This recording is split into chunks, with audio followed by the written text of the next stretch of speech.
With Donald Trump now out of office, does that mean that threats to Americans' reproductive rights are not something that you need to worry about? Perhaps not actually the case. And joining us now to discuss is the co-creator of The Daily Show and AAF's founder, Lizz Winstead. Welcome back to the show. Thank you for having me. Yeah, hardly excited. Yeah, so we were sort of alluding to some of that before we started this video. So we do have a new president. How much does that actually matter in this area of policy?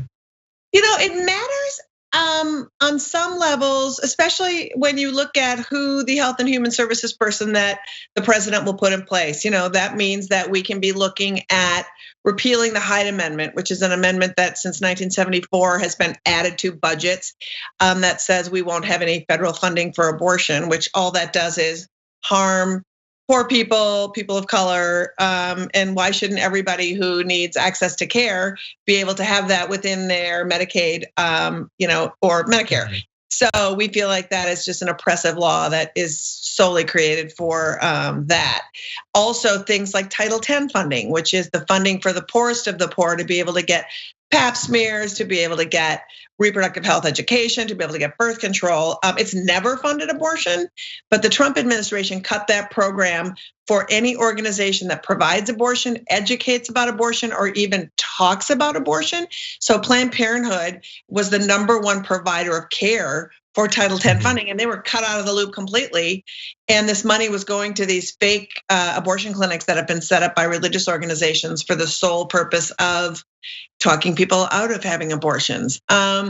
So those are some of the things on a federal level we can look at with the Biden administration. But really, so much abortion policy comes out of states, right? And so where I feel super nervous is Trump put a bunch of crackpot judges in the lower courts and on the Supreme Court.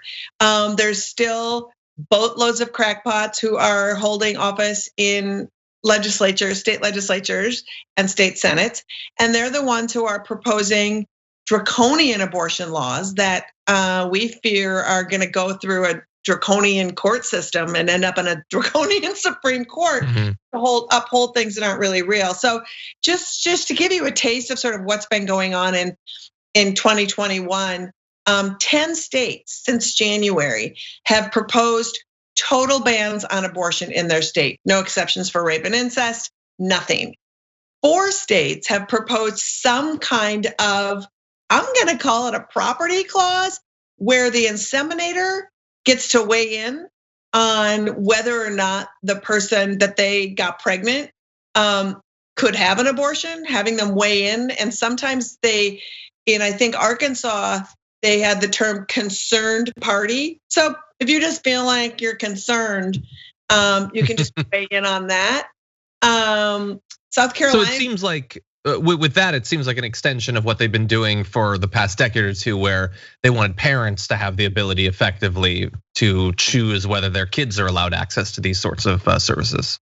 Well, parents who allow their kids, there's a lot of minor laws all around where you have to, if you're a minor in many states seeking an abortion, you have to go before a judge and plead your case to be able to terminate your pregnancy. And it's sort of like if you're going before a judge to plead your case on whether or not you can have an abortion, I think you've made an assessment with yourself that you're not ready to be a parent. Like there's another flip side to that coin that's very real. And some states, they require both parents to weigh in on that. And if you don't have both parents, you're screwed, right? Yeah. And so there's just all these loopholes that are so profound. And then on this other larger scope of what America's really talking about, the one thing that Abortion Access Front does, we go on the road and we help bring communities together with local abortion providers so that they can help advocate for laws and then just help really be like this sort of comfort space for clinics because they're under siege constantly. But another thing that we do is we, for the past 5 years, have been amassing an incredible database where we cross-reference all the anti-abortion extremism that's been happening in America. Because we travel around the country so much, we're able to find out where all these extremists are in all these states and then bring people together, right?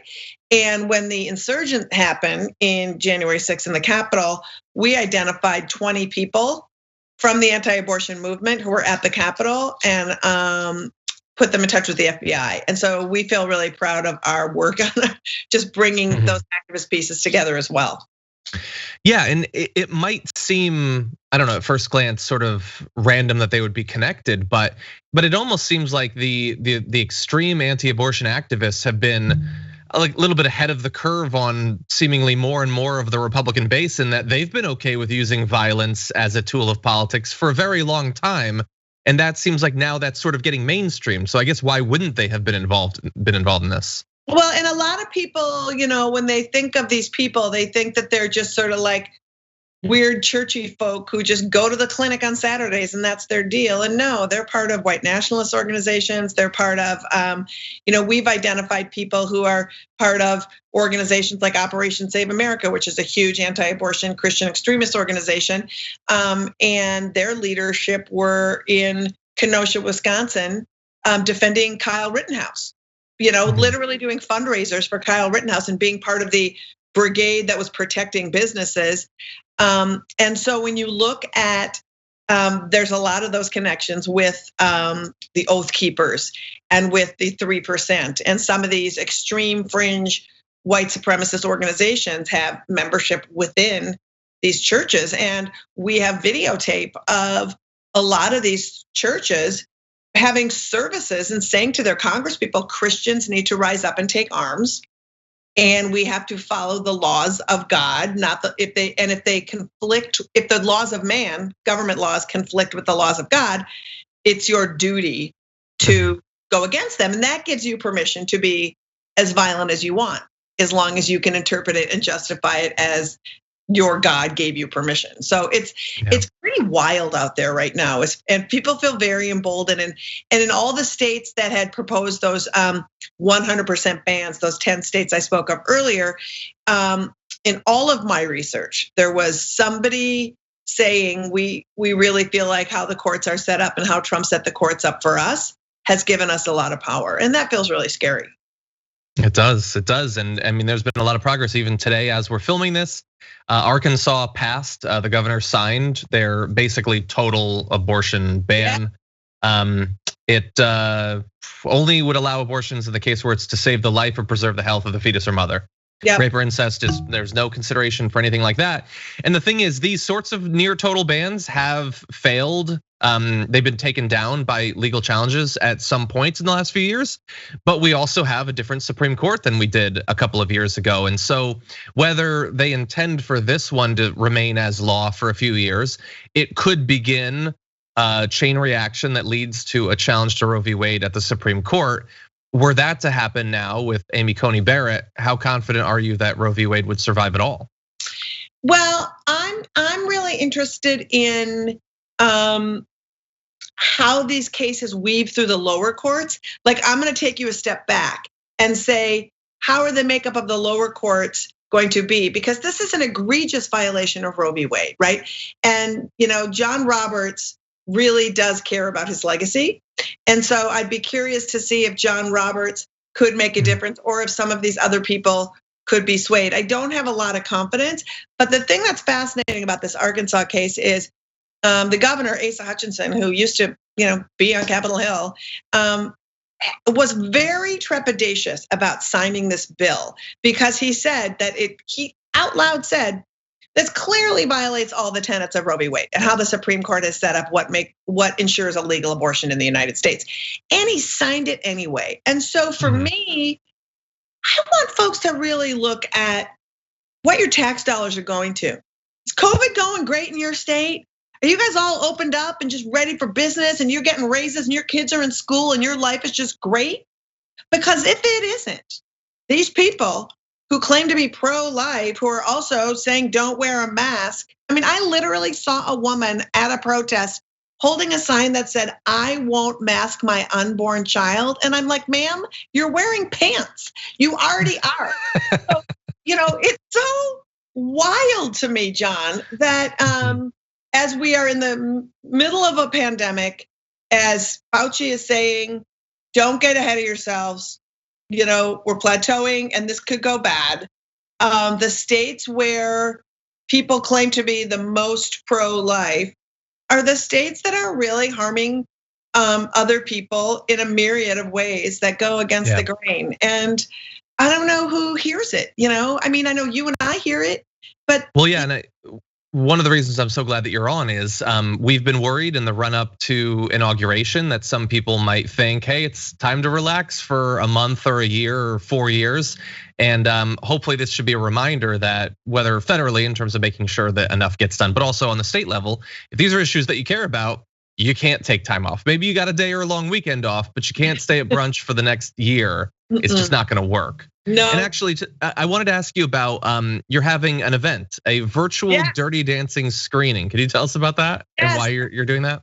So part of how we sort of exist in the world as a nonprofit is we really want to be able to incorporate joy, activism, fun, and events so that you're not like picking one or the other. You're gonna have a good time and you're gonna learn something. So Dirty Dancing is America's like one of America's favorite movies. And it's also a movie whose theme is around a woman who gets pregnant and has to have an illegal abortion. And somebody needs to fill in for her for the dance contest. Now that movie got pitched, that movie got made, and that movie is beloved.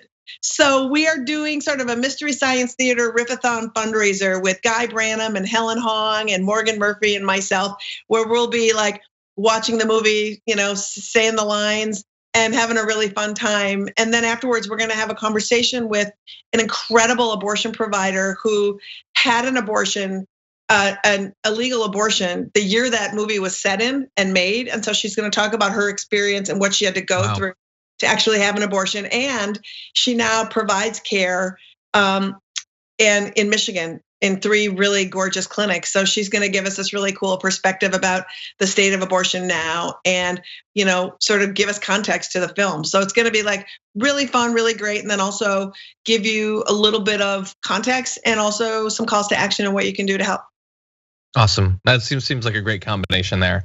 And where can people find out more about the event? Find out more about the event. If you want to go to our website, it's aafront.org/DD for Dirty Dancing, and get your tickets early because we have this really great toolkit we're sending out with this uterus paper dolls, with costumes, with watermelon stuff, all the iconic stuff that you can kind of rock your horror picture show as you're watching with it. That sounds awesome. Lizz Winstead, as always, thank you so much for joining us. Thanks so much, John.